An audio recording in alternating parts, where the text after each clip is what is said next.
by whose decease the crown of the United Kingdom of Great Britain and Northern Ireland is solely and rightfully come to the Prince William. We, therefore, the Lords Spiritual and Temporal of this realm, and members of the House of Commons, and representatives of the realms and territories, aldermen and citizens of London and others, do now hereby, with one voice and consent of tongue and heart, publish and proclaim that the Prince William become our only lawful and rightful liege lord, by the grace of God, of the United Kingdom of Great Britain and Northern Ireland, and of his other realms and territories, King, head of the Commonwealth, defender of the faiths, to whom we do acknowledge all faith and obedience with humble affection. The United Kingdom has plunged into a profound period of sorrow.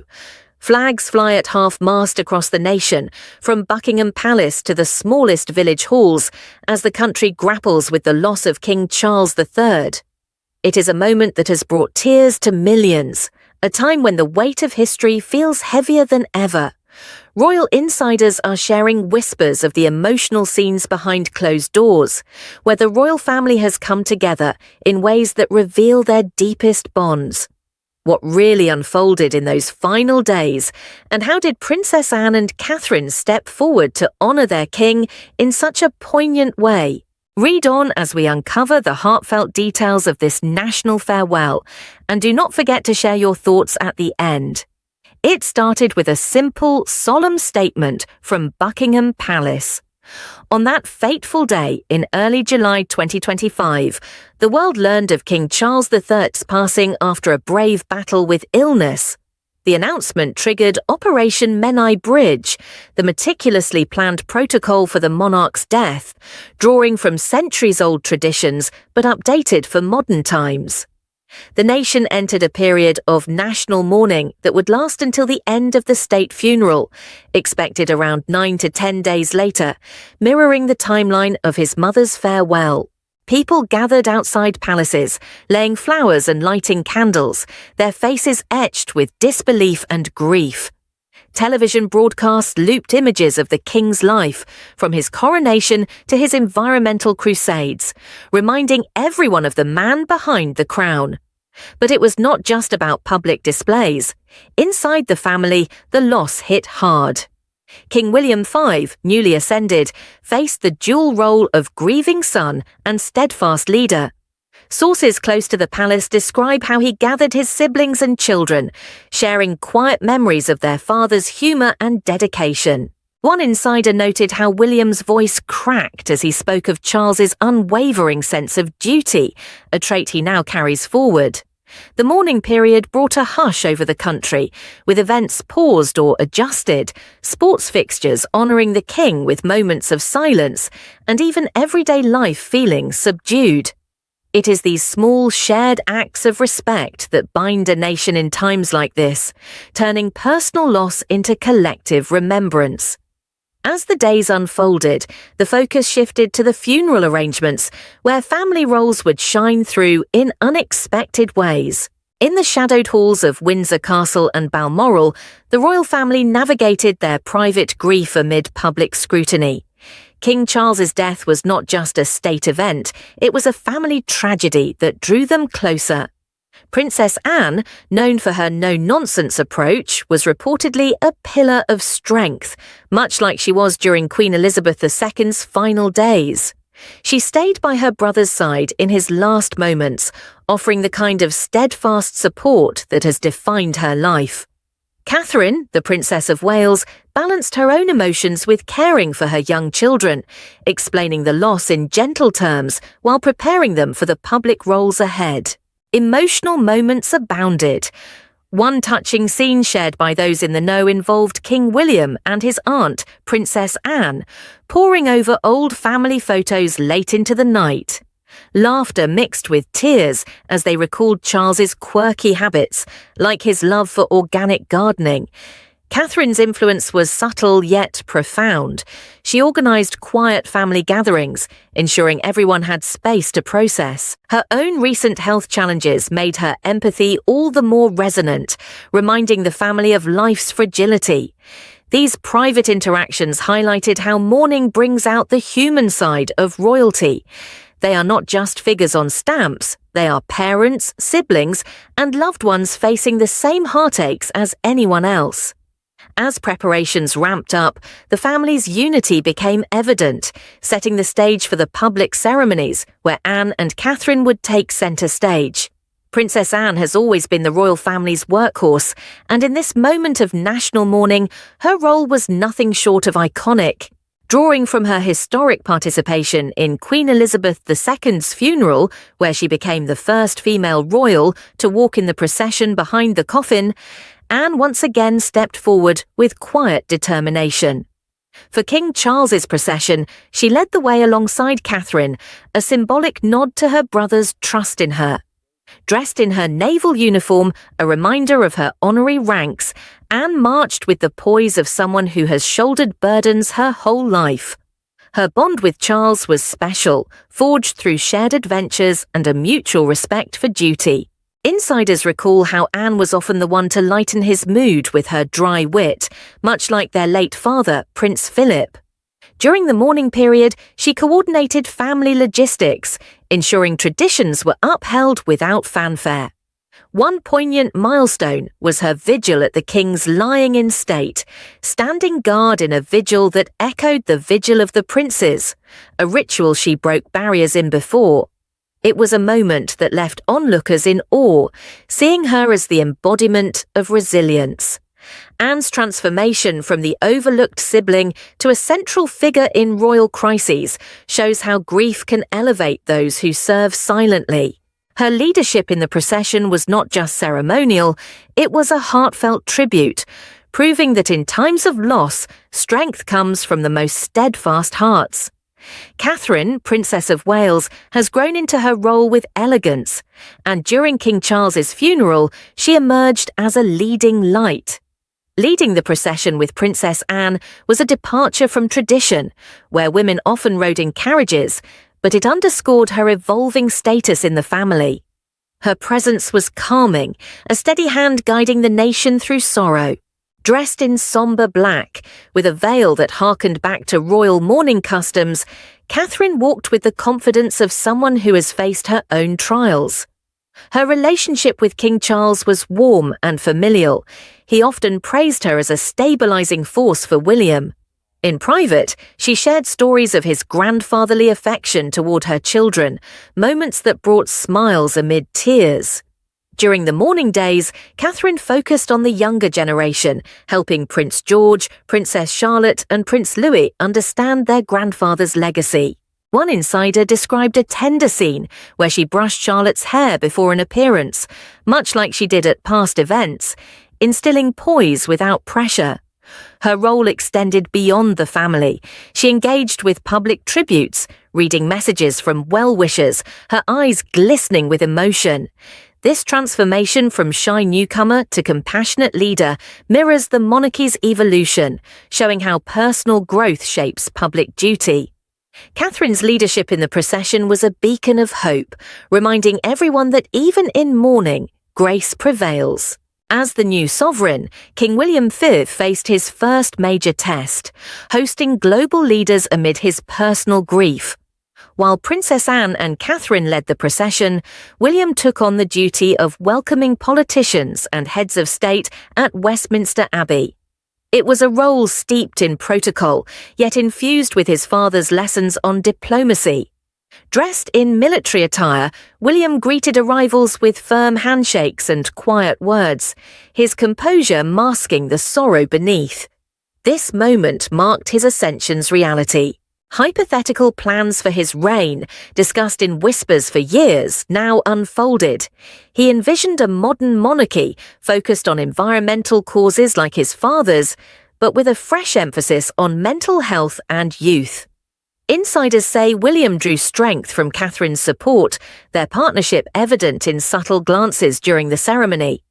Welcoming figures like presidents and prime ministers, he embodied continuity, thanking them for honouring Charles's global impact. One emotional exchange involved a leader sharing memories of Charles's climate advocacy, bringing a rare public tear to William's eye. This duty was not just ceremonial, it was a bridge from past to future, showing how William's reign will blend tradition with innovation. As the procession approached, his role shifted from host to mourner, uniting the personal and the political in a profound display. The funeral procession stood as the beating heart of the national mourning, a breathtaking blend of age-old tradition and raw, unfiltered emotion that captured the soul of a grieving country. It all began at the Palace of Westminster, where King Charles III's coffin, solemnly draped in the royal standard and adorned with the imperial state crown, orb and sceptre, was lifted onto the historic state gun carriage. Pulled by a dedicated team of 98 Royal Navy sailors, with another 40 marching behind to serve as brakes, the carriage evoked memories of past royal farewells, a poignant reminder of continuity in the face of profound loss. Princess Anne and Catherine took their places at the forefront, their steps deliberate and resolute, embodying the rising prominence of women in these sacred royal rites and symbolising a subtle shift toward a more inclusive monarchy. Behind them walked King William, his face a mask of quiet resolve mixed with visible sorrow, accompanied by his siblings and grandchildren in a family procession that radiated unbreakable unity. The young royals, including Prince George and Princess Charlotte, held hands or exchanged subtle glances of support, their innocence contrasting sharply with the weight of the moment. Insiders whisper that William paused briefly to steady his son, a fatherly gesture that spoke volumes about the personal toll amid public duty. As the procession moved forward, crowds lined the streets of London in dense, reverent throngs, their silence broken only by occasional muffled sobs or the distant tolling of Big Ben, marking each passing minute like a heartbeat fading into history. The route itself was steeped in symbolism, winding through the city's most iconic landmarks that King Charles had cherished throughout his life. From Westminster Abbey, it proceeded along Broad Sanctuary and into Parliament Square, where the group passed the solemn cenotaph, a site of remembrance for fallen heroes that resonated deeply with Charles's own military history. Then came Whitehall, lined with government buildings echoing his decades of service, followed by the grandeur of Horse Guards Parade and Horse Guards Road, where mounted guards stood at attention. The Mall stretched ahead, leading toward Buckingham Palace, a place of so many family milestones, before culminating at Constitution Hill and Wellington Arch. Anne's crisp military bearing, honed from years of service, and Catherine's serene, composed presence provided an emotional focal point for onlookers, their leadership a quiet nod to evolving times and the strength drawn from shared adversity. At Wellington Arch, the atmosphere thickened with anticipation as the bearer party transferred the coffin to the state hearse amid a resounding royal salute from the King's Guard and the stirring strains of the national anthem. This marked the transition to Windsor, where the hearse slowed to join another procession along Albert Road and the majestic Long Walk, flanked by ancient trees and blooming gardens that Charles had so passionately protected. Here, members of the royal family reconvened in the quadrangle at Windsor Castle, falling into step as minute guns boomed from the East Lawn and the Sebastopol bell tolled somberly from the Curfew Tower, each sound amplifying the collective grief. William's earlier welcome of global politicians and dignitaries blended seamlessly into the scene, as these world leaders now joined the throng, their presence underscoring Charles's international legacy in diplomacy and environmental advocacy. Emotional highs peaked during the nationwide 2-minute silence, a profound pause where the entire United Kingdom seemed to hold its breath in unified respect, from bustling city streets to remote villages. Broadcast live to millions, the procession allowed the public to share in the morning, with flowers tossed gently onto the path and quiet prayers whispered from the sidelines. This was no mere goodbye. It was a living testament to Charles's extraordinary life, intricately weaving family devotion, national pride, and global solidarity into an enduring tapestry of remembrance that will echo through generations. Every royal funeral has its milestones, and King Charles's was rich with them, blending centuries-old rituals with touches that honoured his unique legacy. From the lying in state at Westminster Hall, where thousands upon thousands filed past to pay their respects, whispering quiet goodbyes to a king who had touched so many lives, to the solemn breaking of the wand at the committal service, these traditions rooted in centuries were honoured with profound reverence. Princess Anne's vigil echoed her groundbreaking role in her mother's funeral, standing guard with unyielding poise, a moment that brought back floods of memories and left onlookers in silent awe. Catherine's involvement highlighted modern inclusivity, as she joined in ways that symbolised the evolving strength of women in the monarchy, her gentle presence a comforting anchor amid the grief. Family moments tugged at heartstrings in ways that felt deeply personal. Imagine King William placing a personal token on the coffin, perhaps a sprig from one of Charles's beloved gardens, his hand lingering just a second longer as tears welled in his eyes. Insiders whisper of the quiet sobs shared among siblings during these private interludes, reminding us that beneath the crowns are hearts that break like any other. The service at Westminster Abbey, led by the Archbishop of Canterbury, featured hymns Charles cherished, like those praising nature's stewardship, and readings that spoke to his lifelong passions for the environment and global harmony.